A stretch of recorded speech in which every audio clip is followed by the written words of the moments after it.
klise di bagian yang dia ketemu orang asing. Oh, terlalu klise ya? Salah fokus dengan Aku udah tahu sih, aku udah tahu.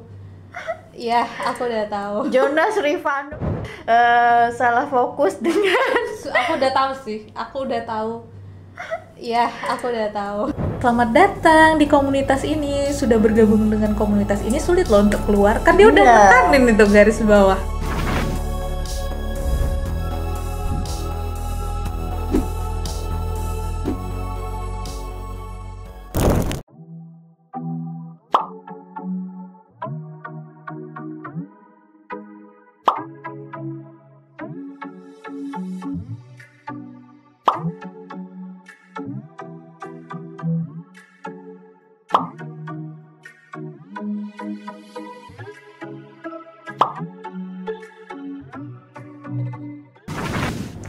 Ngotain horor, ngotain aja nggak sih?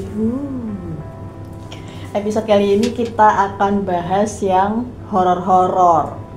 Kita lupakan drakor sejenak. Yang kemarin kita bahas romance, terus ada komedi, fantasi. Sekarang kita beralih ke yang Nuansa horor mencekam, dan menakutkan.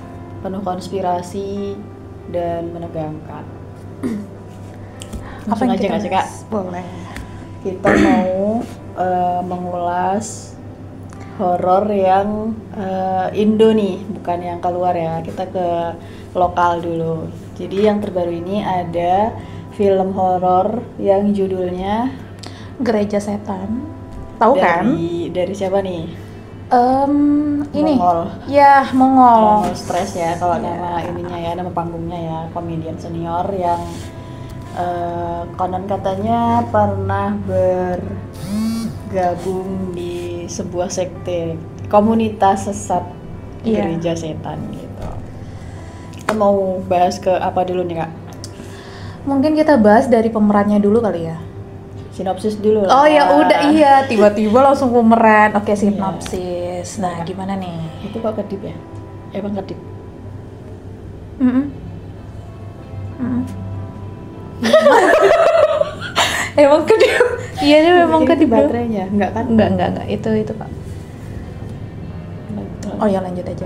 Dari sinopsis ya, Deo. Nah, sinopsisnya gimana tuh? Sinopsisnya itu yang berdasarkan apa sih namanya, bocoran dari tim produksinya. Kebetulan ini tuh kan dari Amazing Production gitu loh, sama oke. Sakti Cinema kalau nggak salah. Nanti kita kasih yang benernya di sini ya. Itu tentang cewek, Mm-mm. dia kena sebuah kemalangan gitu kan. Dia mau nikah, terus tiba-tiba calon suaminya tuh meninggoy gitu, kecelakaan, dan ternyata dia ini dalam kondisi hamidun.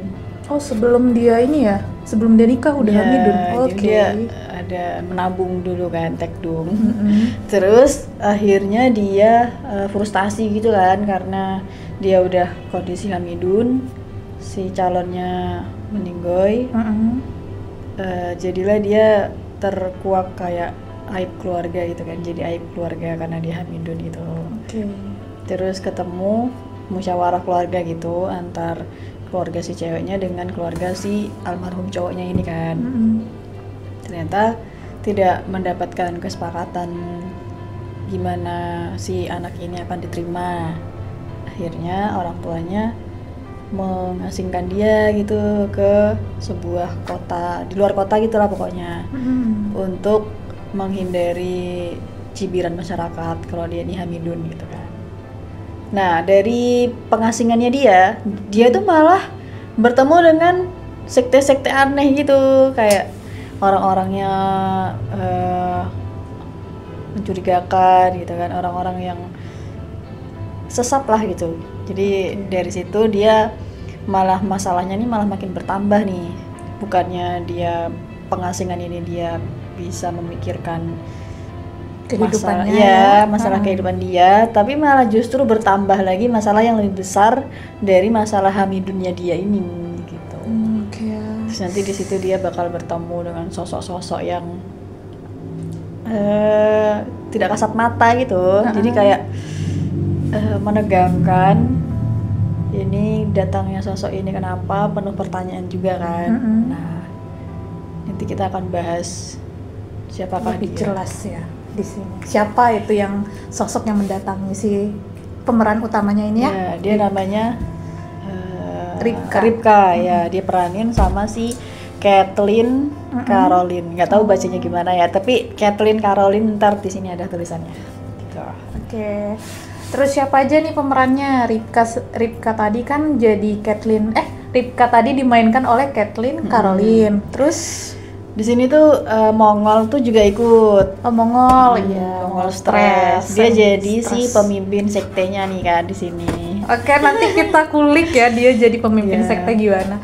Terus dia ada si tampan dan rupawan. Waduh, ini ngomongin horor jadi kok gini ya. Ada si, aku tahu. Rifano. Oh, oke. Ya, Jonas Rifano. Jadi tapi nanti peran dia di sini tuh gong banget sih, kayak wow. Menggambarkan syaitonir rajim itu seperti apa ya? Godaan setan yang nyata itu ternyata kayak gitu. Terus ada juga siapa lagi ya? Mas yang ini yang green flag itu. Iya, yang ini ya, yang deket sama Rika ya. Dia namanya tuh aku ingetnya Ben. Oh ya, dipanggil Ben. Jadi nama aslinya nanti ada di sini ya. Nama aslinya tuh kalau nggak salah ada Evandernya, siapa ya namanya? Richard Evander. Oh, Richard Evander. Nggak tahu nama bacanya gimana ya. Terus ada yang mbak misterius itu si Gladys. Oh, Gladys. Gladys ya bacanya. Nama aktornya itu Medi Slinger. Gimana bacanya? Slinger English ya? Nggak tahu, nanti kita ada di sini ya. Medi. Jadi ada Medi, ada Jonas, ada si Kathleen, Mongol. Kamu lupa. Ada. Itu tuh yang siapa tuh? Aduh, siapa ya? Kok jadi lupa ya namanya? Itu loh.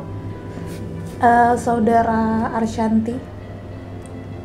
Aduh, itu yang jadi pendampingnya. Milen. Iya, ada Milen. Betul. Ada Milen Cyrus. Terus juga ada ini Kak yang dia tuh kalau nggak salah pendeta deh. Pendeta. Di realnya ya, yang jadi Kang David. Oh iya, David. Yang dia mas-mas bertato. Tuh, itu kayaknya pendeta asli itu kayaknya, tapi ya. Iya. Itu juga pemainnya tuh oke lah, maksudnya untuk memerankan karakternya mereka mendalami perannya dengan kita bisa masuk ke karakter mereka. Gitu. Nah, langsung aja nggak sih kita mulai untuk pembahasan plotnya dulu, maksudnya alurnya gitu kan. Dari segi alurnya kakak notisnya apa dari awal film ini dimulai? Dari awal mulai ya. Aku dari awal mulai itu sih notisnya pertama kali ngelihat Ripka sih. Ripka itu nggak expect ternyata dia melakukan hal demikian sebelum nikah ya awalnya. Nggak expect, kirain kan karena mereka gini, latar belakangnya tuh kan taat agama ya. Nah, taat agama dari pihak cowok sama cewek. Terus ternyata ya makin sedih si Ripka ini karena memang dia udah ditinggal dalam keadaan Hamidun. Iya, betul. Nah, itu sih aku pertama kali ngeliat dia seperti itu. Terus kayak gini loh, Del. Ini ya, si Ripka ini memang benar-benar kan dia dari Bandung ya. Benar-benar menampakkan karakter yang anak Bandung polos. Maksudnya ya memang anak orang tua banget gitu loh di rumah. Terus juga kan orang tua si Ripka ini kan cukup sentral di jamaatnya lah ya. Di gerejanya kan. Jadi memang ini Ripkanya terdidik dengan karakter yang sopan, anggun kayak gitu kan. Datang ke Jakarta emang pure kayak ini loh. Enggak manusia polos. Iya, manusia polos. Tak kira ya, Dew.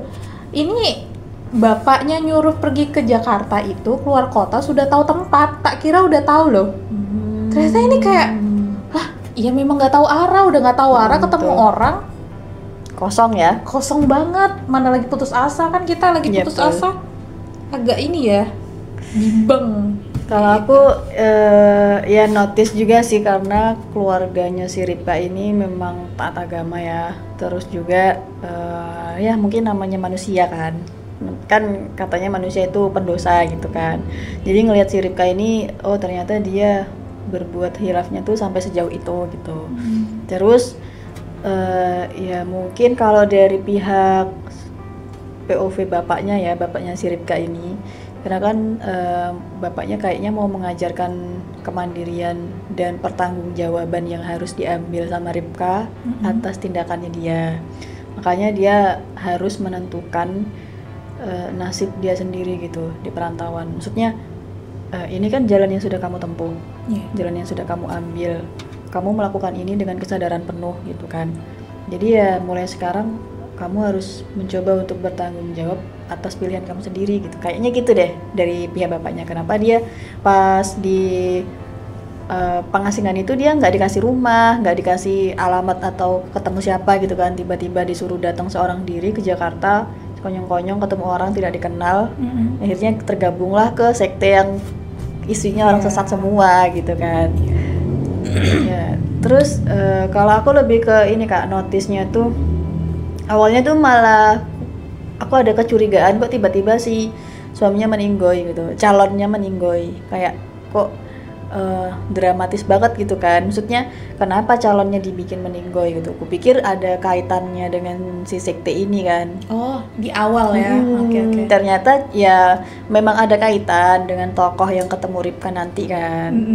Kaitannya tuh memang ada, tapi aku berharapnya dia berkaitannya dengan komunitasnya, bukan dengan orang si penolongnya Ripka ini. Tapi masuk akal kalau kaitannya dengan si penolong Ripka ya. Maksudnya pada akhirnya Ripka ketemu juga nih dengan orang baik yang memang tulus untuk membantu dia keluar dari sekte ini. Oh iya. Coba kalau kaitannya dengan komunitas, mungkin Ripka akan sendirian, nggak ketemu orang baik gitu kan, mungkin. Itu bisa juga sih sutradaranya membelokkan ke siapa tahu Ripka ketemu orang yang lain gitu kan, yang tidak ada kaitan dengan kematian suaminya, calonnya gitu. Nah itu sih kalau di awal. Sama apa ya, plotnya tuh klise di bagian yang dia ketemu orang asing. Oh, terlalu klise ya? Jadi kayak kebaca banget. Maksudnya ini orang pasti ada apa-apa gitu kan. Kita ke perantauan, ketemu orang asing, tiba-tiba akrab gitu kan. Nah itu tuh udah kebaca gitu. Plotnya tuh kayak receh sih, tapi ya udah lah ya gitu. Ini kayak ini pasti ini nanti dia ada kaitannya nih, pasti dia pembuka jalurnya gitu, kayak udah kebaca gitu. Ternyata dari si Gladys ini kan, dia pintu ketemu si sekte sesat ini. Kaderisasi ya. Kaderisasi HRD Gladys ini, ya benar. Terus juga Gladys ini emang ini ya, nampak banget tuh, bukan gini. Kalau kita ketemu orang itu kan patut curiga nggak sih kalau orang itu langsung baik ke kita tuh, maksudnya langsung baiknya tuh over gitu. Kalau baik ya misalnya haus kita kelihatan mau minum, oke lah ya, is oke sih. Ya hati-hati juga. Betul. Takut ada minumnya apa isinya kan. Tapi maksudnya yang kayak aku gitu yang ngelihatnya ini over baiknya. Ya betul. Tempat tinggal dikasih, terus pokoknya diapain kayak dia cenayang banget ya, kayak tahu nih bocah ini ya. Oh hamil atau apa gitu. Tapi mungkin karena ini tadi si Ripkanya udah terlalu polos kan. Ini kan kita ngelihatnya dari sudut pandangnya si Ripka gitu kan. Jadi mau nggak mau kita menilainya dari si Ripkanya gitu kan. Karena Ripka ini kan kayaknya dari lingkungan itu orang-orang baik semua gitu kan ya, walaupun dia hilaf gitu kan. Terus si Gladysnya ini berperan aktif gitu untuk menguasai kelemahannya dia. Jadi dia memegang titik lemahnya si Ripka gitu kan. Tapi memang ada loh Kak, yang orang itu tiba-tiba kebawa arus aja karena kebaikan orang. Maksudnya dia percaya aja nih orang baik, karena kan menurut pemikirannya dia kayak semua orang itu baik gitu. Dia belum pernah berpengalaman buruk nih dengan orang baru gitu kan. Kan ada loh memang orang yang kayak gitu kan. Jadi ya kalau dari Ripkanya mungkin ya wajar gak sih kalau dia menaruh kepercayaan yang besar dengan si Gladys ini gitu. Karena kan ya seolah-olah tuh woman support woman gitu kan. Ini lagi hamil nih, kasihan gitu. Terus nanti dia mau kemana nggak tahu gitu kan. Nah aku bisa nih bantu dia gitu. Padahal kan ada maksud terselubung ya dari si Gladysnya ini. Tapi dari situ tuh udah kayak penonton udah kebaca sih maksudnya Gladys ini apa. Dan kita tahu Gladys ini arahnya kemana gitu. Karakter dia itu nggak yang protagonis kita udah paham dari situ. Jadi kayak villain yang tersembunyi lah si Gladys ini kan. Yang si paling baik ternyata dia villain yang wah gila nih orang gitu. Patut dicurigai ya. Ya. Oke, Kak, berarti dari alurnya sudah terlihat ya arahnya mau kemana dari pertemuan sama Gladys ya. Receh sih kalau dari plot awal-awal itu receh. Terus juga di bagian yang ada yang kayak jomplang, menurut aku tuh jomplang ya. Tiba-tiba si Gladysnya itu ngajak siapa namanya Ripka ketemu siapa Master Hendrik ya, Hendrik. yang pemimpin sektenya itu. Kayak fasenya tuh terlalu terburu-buru gitu eksekusinya. Oh iya benar-benar iya yang Ya kan? kan? Iya. Dia ketemu nih sama pemimpinnya, tiba-tiba lagi ada ritual. Terus tiba-tiba di situ ritualnya dia bilang saya benci kebenaran, saya benci Tuhan gitu kan. Keadilan tidak ada gitulah. Untuk orang yang pemula gitu kayak Ripka, ya pasti akan menolak. Kaget ya? Iya, Iya, kaget gitu. Jadi ya wajar kalau dia tuh tiba-tiba apa nih gitu, penolakan yang gede gitu. Tapi itu kayak terasa jomplang. Kan yang awal-awalnya si Ripka ini tadi digambarin tokohnya protagonis ya. Iya. Tiba-tiba langsung keluar nih antagonisnya di sisi dia kesesatannya itu tadi. Jadi kayak dia bilang, "Emang lo percaya kalau Tuhan itu baik?" gitu kan. Iya. Jadi kayak tiba-tiba banget ini karakternya keluar gitu, keluar dari plot yang awal gitu kan. Nah, itu aku sedikit mengganjal ya sebagai penonton karena wah ini eksekusinya kurang rapi gitu. Tapi ya mungkin itu yang dimaksudkan dari tim produknya beda ya.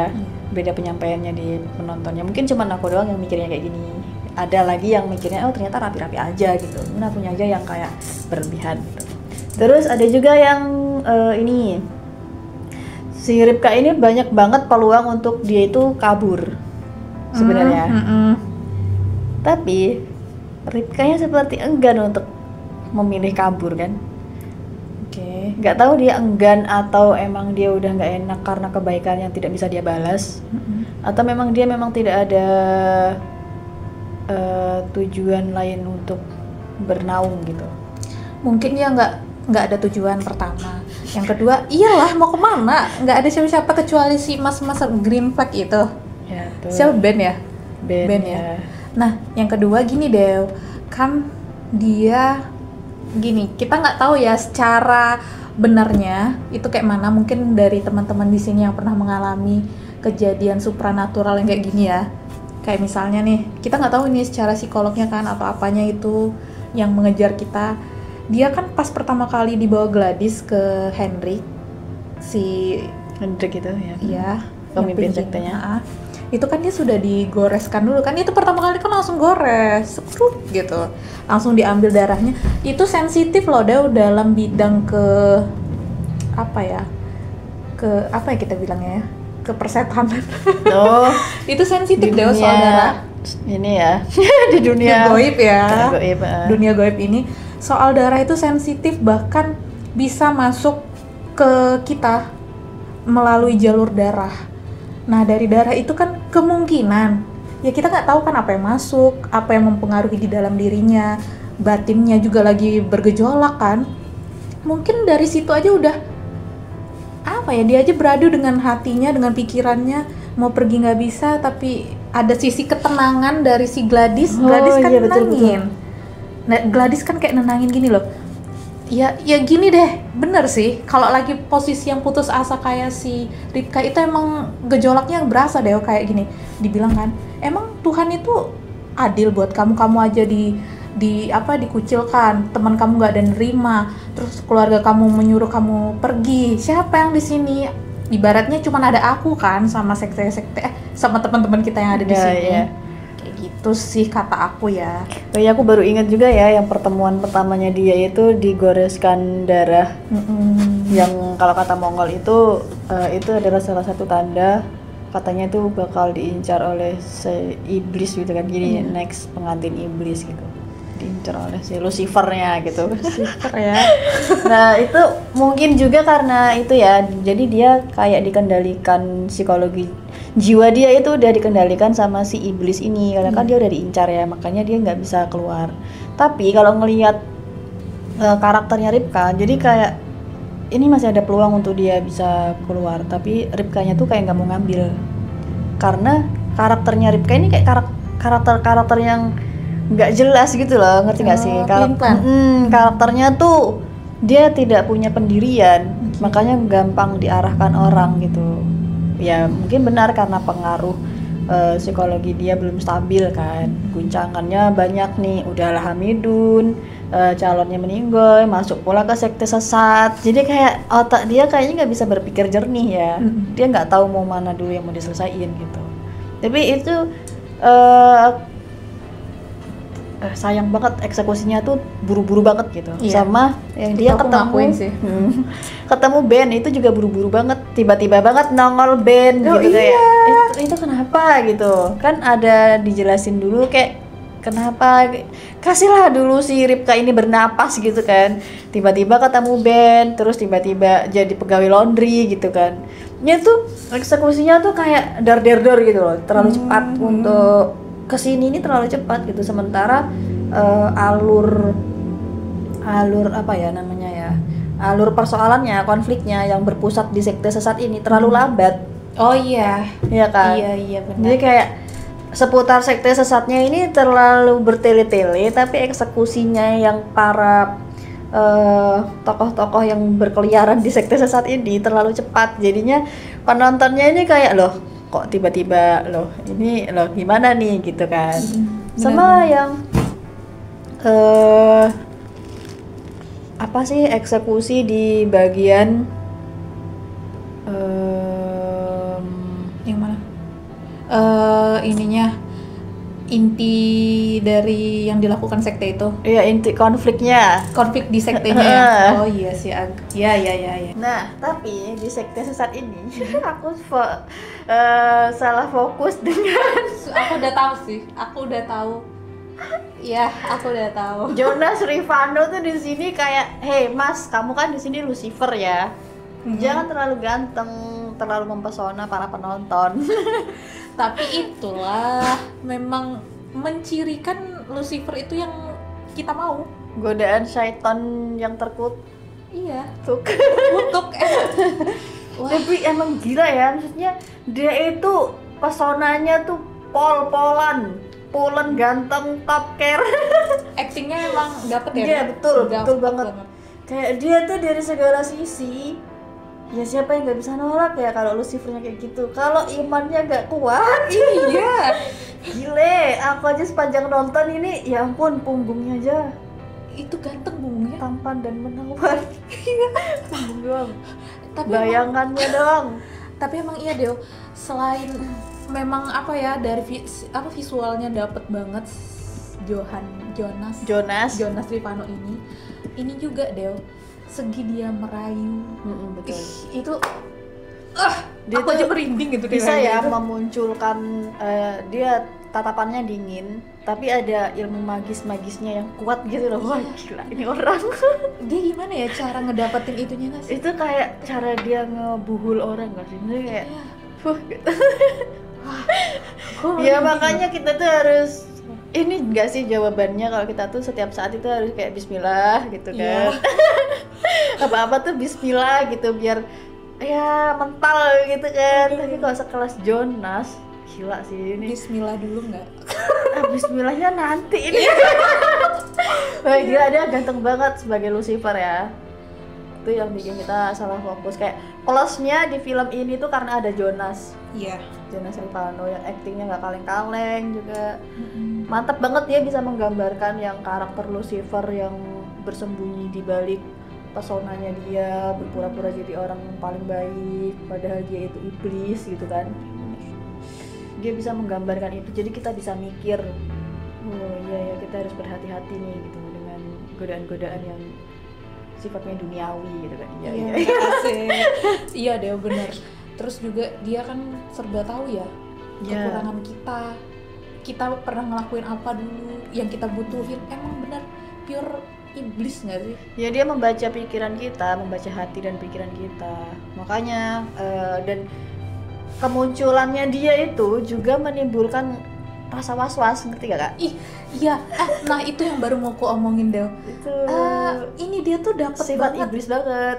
Iya, maksudnya Jonas Trivanov maksudnya gini ya, acting kamu itu memang membuat kita merasa merinding. Kan sepanjang nonton ya, kayak aku kan kayak udah. Enggak, aku memang dia memang bagus banget. Cuman aku merinding, kayak aku takut. Penonton was-was dia berbuat ini ya. Berbuat yang tidak gitu. Sementara yang karakternya yang berkaitan dengan si Lucifer ini juga was-wasnya aku mau diapain sih gitu. Bisa selamat gak nih aku gitu. Terus dia nih orang bukan gitu kan. Jadi kayak was-was kan jadinya. Itu karakter yang dia bisa mendapatkan karakter itu gitu loh di sosoknya si Lucifer yang kita aja nggak pernah tahu ya. Iya. Lucifer tuh gimana gitu. Jadi kayak digambarin gitu kan. Oh, ternyata kayak gini loh iblis itu bermain gitu. Jadi wah, ini emang dari tatapannya tuh udah iblis banget. Tatapannya tuh dingin, menggoda. Tapi ilmu magisnya tuh kuat banget ya. Ilmu kayak Holiday. Kita mau pergi tapi pergi nggak ya? Ya, gitu. Berangkat nggak ya gitu itu ya godaan sih? banget. Itu keren. Sama si aktingnya si ini juga keren. Aktingnya Ripka sebagai aktingnya si Kathleen sebagai Ripka itu. Dia mendalami karakternya dengan guncangan emosional dia yang awalnya dia lemah, tidak berdaya, pada akhirnya dia jadi survival kan. Jadi fighter lah gitu, pejuang melawan setan-setan yang tak kasat mata ini. Dia bisa dari karakter dia yang lemah terus kuat, punya pendirian gitu kan, yang awalnya bisa dikendalikan, akhirnya dia punya pilihan untuk melanjutkan hidup gitu. Itu juga membuat penonton tuh jadi terbawa. Kalau misalnya kita jadi Ripka nih, kayaknya kita akan melakukan hal yang sama nggak gitu. Ya kan, kerasa gitu karakternya. Cuman untuk yang lain ini aku agak kurang sih karakter yang lain. Terlebih yang punya ceritanya ya. Mungkin gini, Mongol Stress ini kan dia berlatar belakang komedi ya. Jadi memang gini, ibarat lu nonton Lucifer lucu, ngerti nggak? Kayak mana di bagian ini, waduh hilang. Itu komedi, Lucifer rasa komedi kok. Ini kita mau nonton yang dia menghalangi ketegangan gitu, kayak loh ini kan horor nih gitu, ketegangan misteri gitu kan. Lah dia dialognya bikin orang ngakak. Iya, Mongol kamu itu apa, komedi? Itu aktingnya komedi. Jadi ini Lucifer tapi rasanya kok jadi komedi. Oh iya, bagiannya Mongol tuh emang terjawab sih kayaknya kenapa dia dialognya paling sedikit ya. Iya. Karena kalau dia buka mulut tuh yang keluar tuh kata-kata komedi gitu kan, walaupun ini serius nih gitu. Dari kemunculannya dia aja deh, ngagetin. Maksudnya apa? Coba kan pura-pura jadi manekin itu. Tapi udah kelihatan sih Dewi itu 3 lukisannya tuh ini kok kayak nyata, tapi ya mungkin karena ini dia bukan perantara Lucifer kali ya. Jadi mungkin biar nyata lukisannya, ternyata emang dia. Betul. Tapi emang sih dari para pemain ini kalau aku ya menilainya kurang dari pembawaan karakternya. Kayak Gladys itu sebenarnya karakternya bisa diperdalam lagi ya.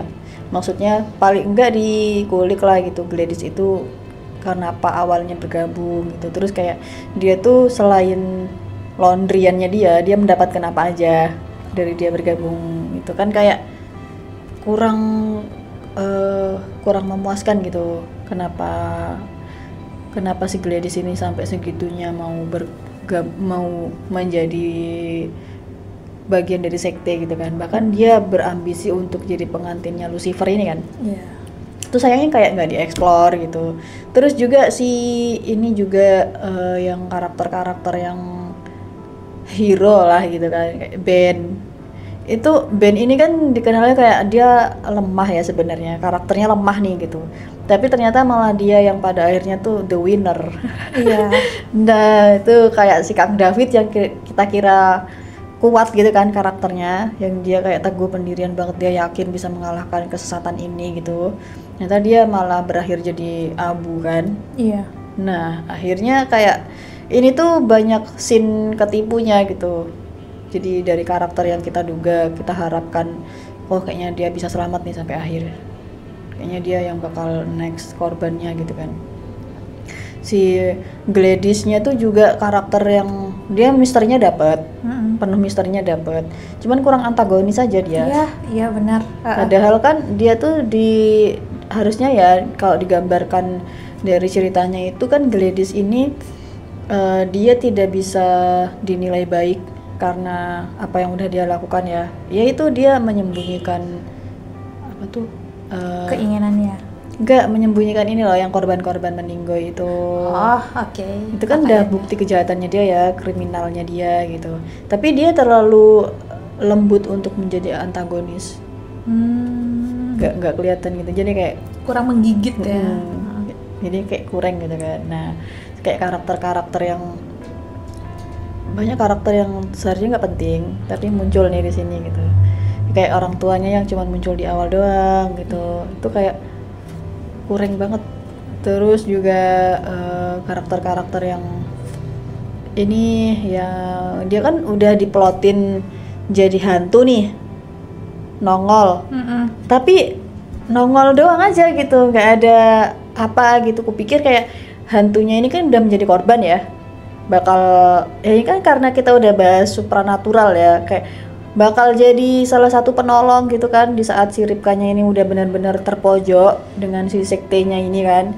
Ternyata nggak cuman kayak nongol aja, kan juga berkatnya si Ripka ini bongkar lah semuanya kan. Iya. Kebenaran-kebenaran yang ada gitu. Tapi kayak hantunya tuh kayak cuman numpang lewat aja, kayak plot pemanis doang gitu. Jadi memang eksekusinya nih kurang rapi. Jadi sebenarnya premisnya bagus ya, karena kan di Indonesia juga kan film-film horor tuh jarang yang mengusung tentang sebuah komunitas sesat. Iya. Paling enggak ya pelet, santet gitu kan. Terus kayak apalah bersekutu dengan jin karena mau pesugihan. Gitu doang. Paling klasik lah gitu. Ini kan soal sekte ya yang masih menjadi hal baru di dunia film horor Indonesia. Kita berharapnya sih aktivitas gereja setannya itu emang kelihatan ya. Aktivitas paling yang dilihat di situ ini apa ya, persembahan kasih ya, ritualnya doang. Persembahan kasih katanya kan ritualnya. Itu namanya itu ya. Persembahan kasih, itu yang dilihat ritualnya. Memang di beberapa podcast dari Mongol juga kan ada disebutkan persembahan kasih. Agendanya tuh yang ya kayak gitulah ya, kasih-kasih lah, nyari pasangan di dalam itu kan, yang melakukan terkasih sayang. Kayaknya tidak ditonjolkan gereja setan itu apa, kenapa gitu, kayak yang tiba-tiba ada komunitas itu dimulainya dari mana gitu kan, kayak kenapa Hendrik tiba-tiba terpilih jadi si pemimpinnya gitu. Terus juga endingnya si Hendriknya di penjara. Iya. Jadi ini si gereja setannya berarti udah bubar gitu ya? Enggak tahu ya, maksudnya kan? Endingnya kita nggak tahu sih, gerejanya nggak bisa dipastiin ya. Cuman banyak hal-hal yang itulah dia itu menjadi plot tidak terjawab, terus menjadi bagian dari premisnya tapi nggak diungkap gitu. Kayak kenapa orang-orang di situ tuh meninggalnya dengan kepala terpenggal, kenapa harus dipenggal, itu kan jadi pertanyaan tersendiri ya. Apakah si Lucifernya ini memang maunya korbannya itu kepala dipenggal atau gimana gitu kan kita nggak tahu ya. Kenapa dia yang terpenggal ini, apakah yang pernah menjadi pengantin setan, pengantin Lucifernya gitu kan. Jadi kan dia diambil nih jiwanya. Jadi untuk bersama dengan Lucifer mungkin harus dipenggal kepalanya. Bun-bun gitu kan. Kita ngomong kayak gini boleh nggak sih? Nggak apa-apa nggak sih, karena kan iya kan. Apakah dengan berhasilnya dia menjadi pengantin Lucifer gitu, akhirnya kan dia diambil jiwanya kan sama si Lucifer ini. Jadilah pengikutnya dia. Otomatis kan harus ikut ke alamnya dia mungkin kan. Iya. Apakah yang orang-orang terpenggal itu yang sudah pernah menjadi pengantin Lucifer? Berarti nanti Ripka tuh bakal berakhir kayak gitu ya? Kan nggak dijelasin kan? Kita jadi bertanya-tanya. Iya. Atau mungkin dari Mongolnya tuh kayaknya nggak perlu lah ini dijelasin daripada nanti ada yang bergabung gitu kan? Nggak tahu juga ding. Tapi kalau dari podcast yang udah beredar itu, dia pengantin Lucifer ini yang diceritakan sesuai dengan ya kan banyak nggak sih dari apa ya kisah nyatanya pengantin Lucifer ini, pure memang dia terpenggal atau enggak, aku nanya yang kamu tahu, atau memang nggak udah jadi pengantin yang gimana semestinya pengantin tapi dia diikutin sama si Lucifer ini gitu sesuai dengan podcastnya. Setauku kayaknya diikutin aja nggak sih? Diikutin, maksudnya emang dia bersama ada gitu hidupnya bersama dengan itu ya. Tapi aku sejujurnya emang nggak tahu sih Kak soal yang hal-hal kayak ginian ya, yang pergoipan kayak gini aku emang banyak nggak tahu sih. Cuman kalau ngelihat yang pernah viral kan beberapa tahun kemarin itu yang dia katanya jadi pengantin iblis apa itu kan, dia juga masih hidup sampai sekarang kan, maksudnya kayak dia nggak harus meninggal untuk menjadi pengantin abadinya gitu. Terus juga kan katanya iblis itu mana bisa kita percaya, dia ngomong abadi, iya kalau dia abadi dijadiin pengantinnya gitu kan, ya kan ya kita nggak tahu ya. Tapi yang di film ini sayangnya nggak dijelasin kenapa nih orang-orang yang terpenggal itu ada gitu. Itu kan mestinya jadi salah satu plot yang penting untuk dijawab ya, tapi tidak dijawab ternyata sampai ending, sampai dia ketangkap juga nggak ada yang tahu kenapa gitu kan. Kupikir kayak setelah Ripkanya mengungkap ini tindak kriminalnya si Gladys itu, Gladys bakal membukalah hal-hal yang plot tersembunyi itu terbuka, cuman itu diungkap yang Gladysnya mengajak orang-orang itu bergabung gitu kan. Dan semuanya tuh yang meninggoy adalah orang-orang yang diajak Gladys gabung. Iya benar. Berarti kan kemungkinan Ripka bakal next terpenggal kan kalau kayak gitu. Berarti ritual pada akhirnya ritual pengantin Lucifer itu adalah dengan pemenggalan kepalanya dia itu berarti. Tapi lucunya gini, kenapa si Gladysnya mau? Kan dia punya keinginan untuk jadi pengantin itu. Mungkin Gladys ini kayak sosok orang yang kayak dia nggak takut mati gitu kan. Dia udah nggak punya apa-apa lagi yang dikejar di dunia ini. Mungkin dia ngerasa gitu, jadi kayak mati juga nggak masalah. Terus juga kan dia dalam pikirannya dia kan dengan ajaran sekte sesat ini kan, kalau dia menjadi pengantin Lucifer tuh dia bakal kayak ngerasa abadi, mungkin seperti Lucifer. Mungkin dia udah pernah ngelihat Hendrik ini kali ya. Atau dia pengen jadi sosok-sosok yang kayak Hendrik gitu kan, yang jiwanya abadi gitu, walaupun dia udah meninggoy tapi dia bisa menguasai manusia gitu. Mungkin yang dijanjikan oleh sekte sesat ini, nah itu kan juga nggak dijawab kan kenapa. Tuh. Ya sih, itu dari filmnya. Jadi kayak setelah nonton ini apa ya? Kita hanya menikmati Lucifernya datang doang. Iya, ketampanan Lucifer. Iya, Jonas ganteng di situ udah gitu. Kayak tapi kenapa banyak plot yang tidak terjawab? Terus si Gladysnya tuh ya kegeprek akhirnya kan sama Lucifernya kan, banyak maunya sih. Ya lagian dia nggak mikir apa itu udah maunya Lucifer. Disentuh, ya iyalah pastilah dikejar sama Lucifer, Lucifernya goib. Gladys. Dia itu sayang banget ya, maksudnya itu juga eksekusinya terburu-buru dengan meninggalnya si Gladys itu. Kayak kurang beberapa eksekusinya tuh juga kayak berasa nonton FTV. Terlalu dramatis, apalagi nih yang di awal-awal yang si Ripkanya ketahuan Hamidun. Yang itu tuh dramatis yang ala-ala FTV banget gitu loh, yang kayak ini kan kita lagi nonton film ya gitu, tapi kok berasa kayak nonton FTV gitu.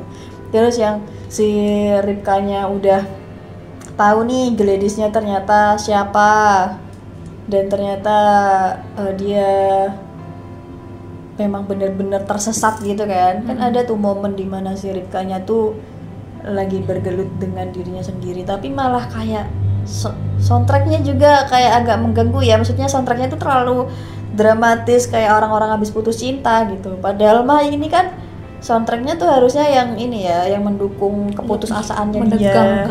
Iya gitu, menegangkan gitu.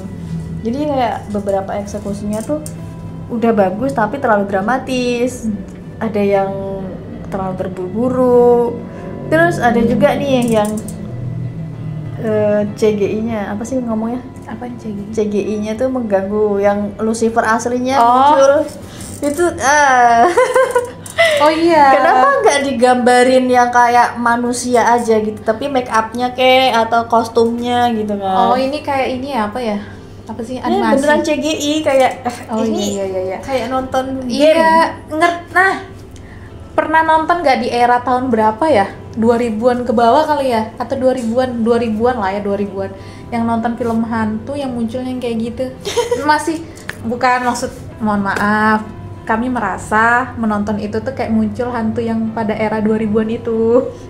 Iya, mana Iya dia kan? melayang. Maksudnya kayak dia ngambang banget gitu loh yang muncul Lucifernya, yang sosok aslinya si Lucifer itu. Iya. Setelah Kang David ya sama si Ben itu masukkan untuk menghalangi Ripka biar nggak jadi pengantin Lucifer, dan dia berubah kan jadi si Lucifer asli gitu kan.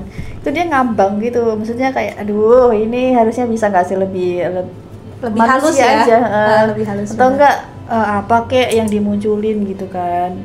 Green screen juga nggak apa-apa, maksudnya kayak tapi yang kayak nyata gitu loh. Ini tuh kelihatan banget kalau nggak real. Ini kayak ya udahlah ya, kita udah terlanjur nonton juga. Ada yang di itu deh, yang apa ya, setannya yang di ini, yang ke bapak-bapak itu kan hampir mirip juga ya. Kita malah tunggu, ini kayak kita nonton di era berapa ya? Ya kan, yang kayak apa ya, dia setannya kayak apa sih, kecil, mungil, apa sih, kayak tuyul tapi hantu pendek lah intinya. Iya. Itu juga berasa lagi nonton film lain. Pas Iya kan? muncul itu juga kayak ini bukan gereja setan, ini nggak tahu nih ini apanya setan lagi nih. Iya. Nggak tahu lagi gitu. Itu juga plotnya ada tapi nggak penting untuk disampein. Tuh mau nyampein apa dia di situ, kayak mengganggu sih, sedikit mengganggu ya. Tapi kalau dikumpulin lama-lama banyak nih yang agak mengganggunya gitu kan. Tapi mungkin maksudnya yang penggarapnya tuh kayak mau menonjolkan kalau di jemaat gereja yang lurus gitu kan, itu tuh aktivitasnya seperti itu gitu. Ada juga yang pengusiran setan juga gitu kan. Jadi orang yang udah berbuat salah tuh kalau memang dia bertobat, dia bisa kembali ke jalan yang benar tuh bakal selamat gitu. Mungkin gitu yang mau ditampilin, cuman kayak eksekusinya tuh jadi melenceng gitu. Jadi kayak plot hole gitu, kayak lo ini apa nih gitu. Tiba-tiba lain lagi, ya. Tiba-tiba. Itu eksekusinya cukup unik ya. Iya. Itu sih. Terus di endingnya juga nih.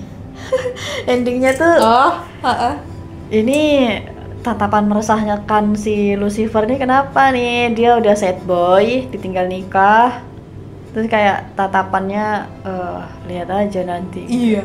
Lu tunggu ya. Itu tapi multi makna sih.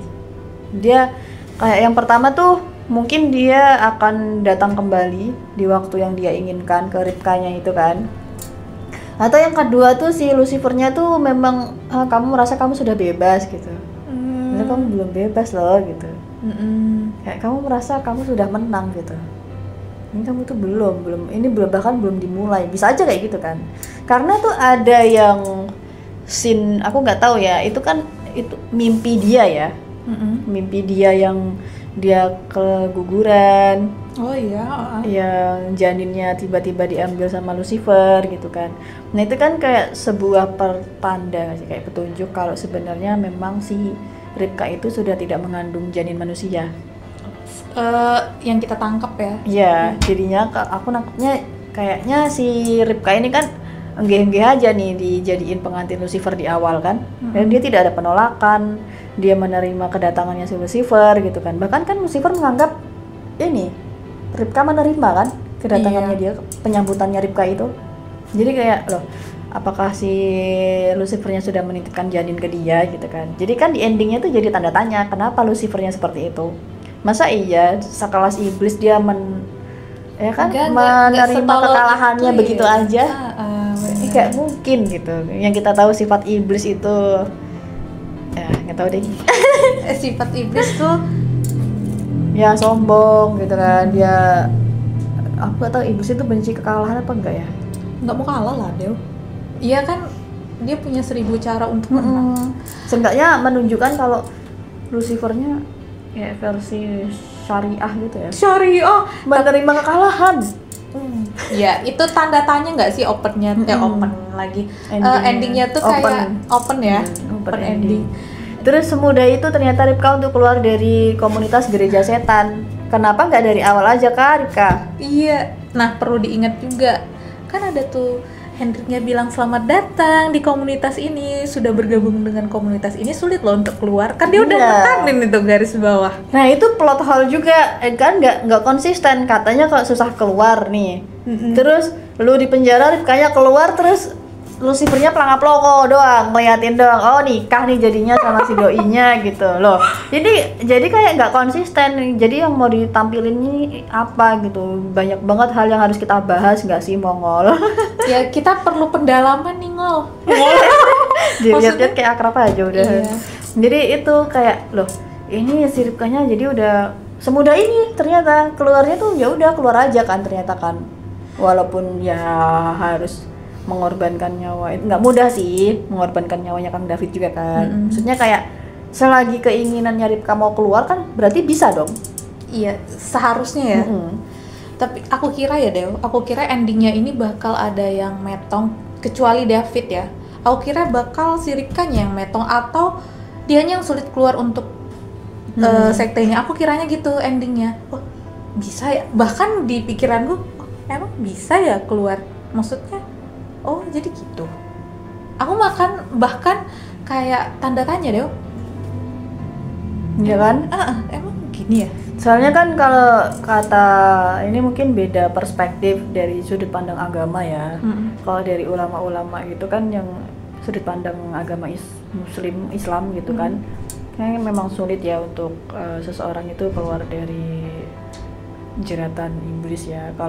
Kalaupun dia udah bertaubat gitu kan, katanya tuh juga iblis tidak akan memberi kesempatan kamu tuh bersujud gitu loh, katanya kan kepada Allah gitu.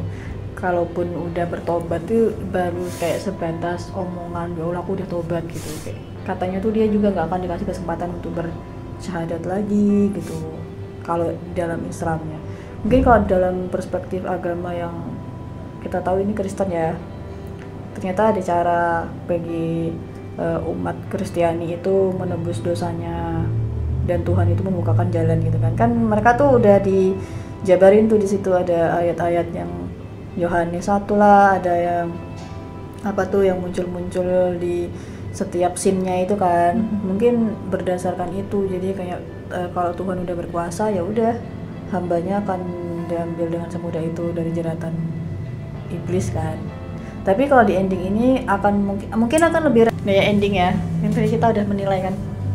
Jadi kakak menilainya 6,5 ya. 6,5. Kayak ending. Ya. Jadi dari secara keseluruhan film Gereja Setan ini bagus-bagus aja kalau mau ditonton, kalau kalian mau nonton, mumpung lagi tayang ya di bioskop. Terus secara ya keseluruhan film ini tuh sebenarnya unik gitu loh, bisa dieksplor lagi kalau perencanaannya matang gitu. Maksudnya eksekusinya dari pembawaan karakternya, kalau semuanya matang gitu kan enak ya, jadinya puas gitu. Kita nonton tuh langsung puas nih dengan film ini gitu. Itu sih Gereja Setan. Kak, ada mau tambahin?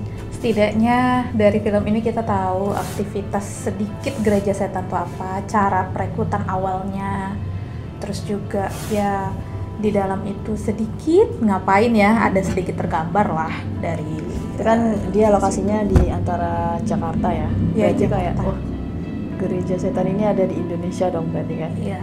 Nah kita nggak tahu tempatnya di mana, tapi menurut kakak di mana? Bandung nggak sih? Itu kan dia dari Bandung, di Jakarta kan, kayaknya. Iya, Ripkanya kan dari Bandung nih, tapi kan kejadiannya di Jakarta. Jakarta itu. Iya, tapi kayaknya di Bandung tuh ada. Mungkin setiap daerah ada. Oh iya ada. Udah buka cabang. Di Jambi ini di mana ya? Kita cari ya, tahu. Pucuk. Nggak expect, kita cari tiba-tiba tahu. banget ya. Iya. Tapi nggak usah lah dicari tahu buat apa ya, karena ya kita kadar keimanan kita aja masih tipis banget ya, soal-soal mau nyari Gereja Setan. Ntar kena Lucifer lu mampus gitu kan, kepincut. Modal Jonas Rivano lu udah kepincut gitu kan, aduh oke ayo join. Oh gitu iya, kan. langsung iya ya, cepet ya gitu. Gitu, jadi kayaknya udah ya. Kita cukup untuk membahas seputar film Gereja Setan hari ini. Terima kasih sudah menonton video kita. Dan jangan lupa like, comment, share, subscribe, nyalakan lonceng notifikasinya supaya tidak ketinggalan video-video kita selanjutnya. See you next video dan bye. Ngotain horor, Ngotain aja nggak nggak sih? sih?